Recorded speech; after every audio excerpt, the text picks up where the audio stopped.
কথাগুলো কোট করে নেন। কোরআন শরীফের 30 পারা সূরা ইনফিতর সূরার নাম।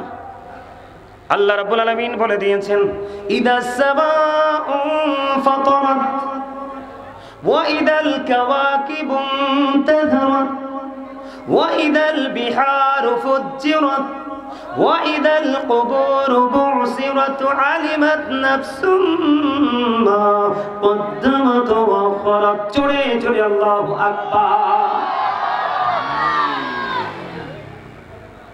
এবার আসেন, আল্লাহ বলেছেন ইদাস সামাউ ফাতারাত, আকাশ ভেঙে ছুড়ে যাবে, চূর্ণ বিচূর্ণ হয়ে যাবে, নিশ্চিহ্ন হয়ে যাবে আকাশ।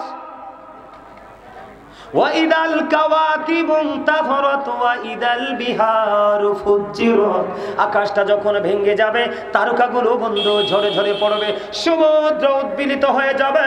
আল্লাহ বলেছেন বান্দা খবর শুনে নাও, খবর শুনে নাও। ওয়া ইদাল কুবুরু বু'সিরাত আলিমাত নাফসুম মা কদ্দামাত ওয়া আখারাত, যেদিন আকাশ ভেঙে যাবে তারকাগুলো বন্ধু ঝরে ঝরে পড়বে, সমুদ্রকে উদ্বেলিত করা হবে, সেদিন কবরটাকে ওপেনিং করা হবে, প্রত্যেকের কবর ওপেনিং করা হবে। আপনার আমার জীবনে আপনি আমি কে কি করেছি কে কি করিনি সব কিছু আপনার আমার সামনে প্র্যাকটিক্যাল থাকবে।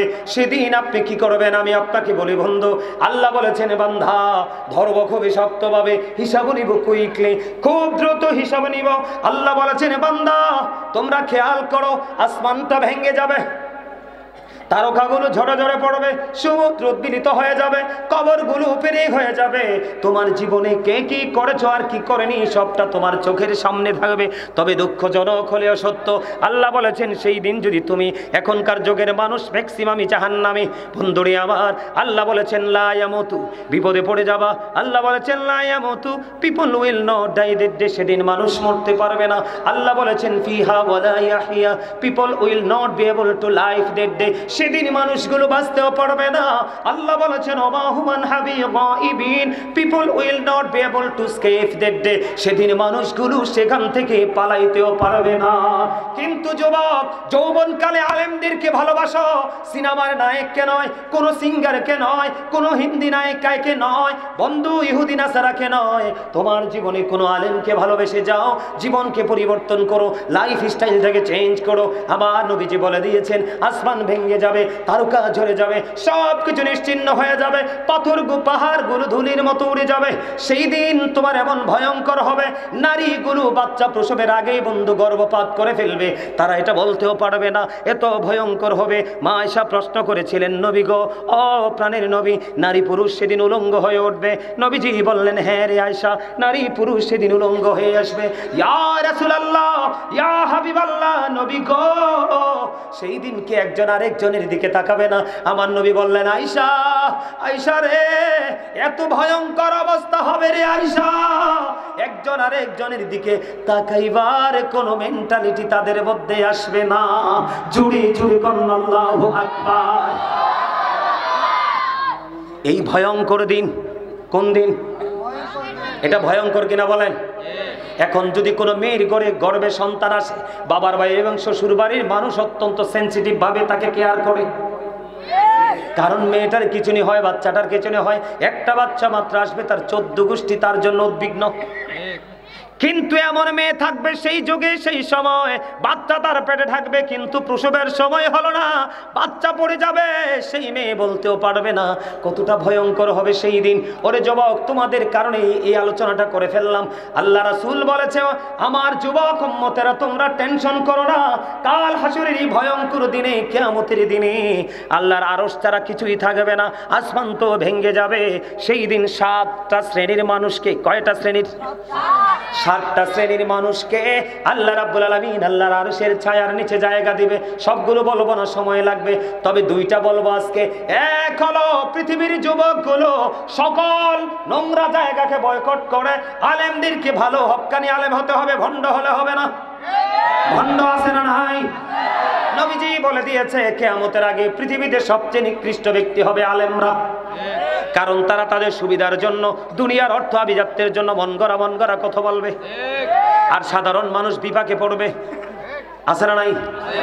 যেই যুবক যৌবনকালে দুনিয়ার কাজও করবা, আল্লাহ কিন্তু দুনিয়াকে থামায় রাখতে বলে নাই, দুনিয়ার কাজও করবা, আল্লাহর গোলামি করবা, ওই সমস্ত যুবকগুলোর জন্য আমার নবী বলেছেন আরশের ছায়ার নিচে 7 দলের মধ্যে একটা বিশাল দল থাকবে, এই পৃথিবীর যুবকের দল। তাহলে এবার আমার বাবারা বলেন, চাচারা বলেন, দাদারা বলেন, আমার যুবক ভাইরা যারা আসছে তারা ধন্য নাকি নগণ্য? আরো জোরে বলেন, তারা ধন্য না নগণ্য? এত ধন্য রে, আজকে ওই ফেরেশতারা চারপাশে বন্ধু তোমাকে আমাকে বন্ধু সিসিটিভির ফুটেজে আবদ্ধ করতেছে। এটা কাল হাসরের দিন এমন হতে পারে তোমার আমার আজকের উসিলা নাজাতের উসিলা হতে পারে না? আবার এমনও তো হতে পারে আজকের মাহফিল জীবনের শেষ মাহফিল, পারে না? এই জন্য ভাই অনুরোধ করে বলছি, তোমাদেরকে আমি এতক্ষণ শাসন করছি, অধিকার আমার আছে কি দাদা, আছে না? আরে আছে কিনা বলেন? এবার যুবক তোমরা মনে মনে ভাবতে পারো, ওই যে বাবাদেরকে একটু আগে একটু ধমকের স্বরে কথা বলেছি, উঁচু গলায় কথা বলেছি, এটার বাস্তবতা কত সুন্দর, কত নিয়ামত দেখো। এখন তোমরা হয়তো মনে করবে হুজুর জান্নাত পর্যন্ত চলে যাব, জায়গা পাবো হুজুর গো, রাস্তাগুলো কেমন করে চিনবো গো, আমাদেরকে কে গো সেদিন রাস্তা দেখাবে, কে আমাদেরকে রাস্তা চিনাবে, ওই রাস্তা চিনাবে কে, আমাদের নেতৃত্ব দিবে গো, এই জায়গাটা যদি একটু ক্লিয়ার করে দিতেন তাহলে আমরা বেশি খুশি হতাম। আমার নবীজি হাদিস শরীফ বলেছেন তোমাদের লিডার কে হবে? বলবো নি যুবকেরা বলো? আরে যুবক ভাইরা 2 হাত তোলে আমার দেখাও যে হুজুর বলেন। সোজা করে, সোজা করে, একদম সোজা করে মারহাবা। তুই কি দামরা, তুই স্লোগান দিস না কেন? লাগতো না, লাগতো না, থামিয়ে গেছে। আমার ছোট ভাই তো, আপনার কিছু মনে করেন না, বলে ফেলছি। মানুষ যখন অতি আপন ভাবে তখনই কিন্তু তুই শব্দটা ইউজ করে। কথা বলেন না কেন?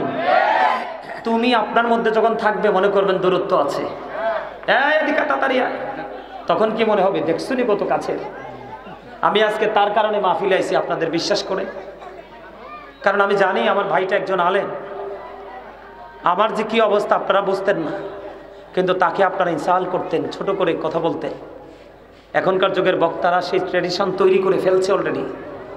2-4 হাজার টাকার বিনিময়ে একটা মাহফিলকে জিন্দা মেরে আর একটা মাহফিলে যায়। আপনারা হয়তো আমাকে সেই মানুষ মনে করতেন, কারণ আমরা বাঙালি তো, আমাদের চিন্তা অত অতীব দুর্বল, আমরা নেগেটিভটাই ভাবতে পছন্দ করি, ঠিক কিনা বলে? আরো জোরে, এই মুরব্বী, আমি কইলে কাজকর্ম শুরু, এন্দি বইয়েন সিয়াল লইয়া, আনালে এন্দি উঠি বইয়েন, হ্যাঁ বসি যান, আমার হাঁটাহাঁটি করলে ভালো লাগে না। আমি আমার যুবক ভাইদেরকে বলবো, যুবক ওই যে একটু আগে আমি আমার বাবাদেরকে বলেছি, আব্বা আপনারা যারা বাবা হয়েছেন, ছেলে আছে আপনার, মেয়ে আছে গো, আব্বা যারা হয়েছেন আব্বাকে বলবো, বাবা আপনাদেরকে বলছি, নবী বলেছে আমি নবীর